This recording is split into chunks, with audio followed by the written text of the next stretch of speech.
Guys, another unboxing video for today. Yes, ito po, no?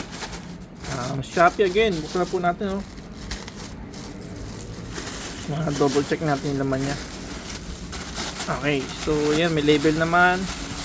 Again, naka-plastic. Kunin natin agad, ano? Ito na siya, guys. Ayan, yung.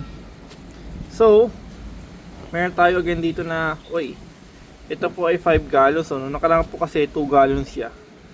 So, medyo konti lang nalagay natin. Ngayon po is 5 gallons lang po ito, no?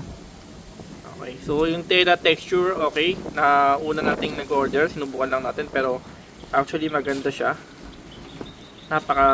Kumbaga, usually kasi pag plastic nagbe-brittle yun.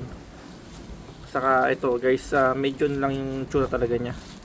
Very neat po, no? Parang malinis yung tingnan para sa atin. Ayan.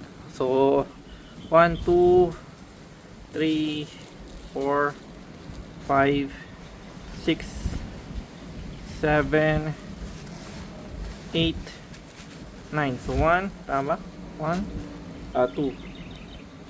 So, 4, 5, 6, 7, 8, 9.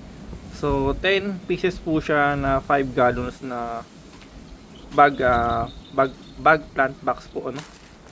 So, second order po natin to kasi maganda siya, quality. Medyo nalakayan tayo ng unang order kasi 7 gallons to. So, ngayon 5 gallons lang. Mukhang okay na. Saka maluwang naman siya, guys, ang laki.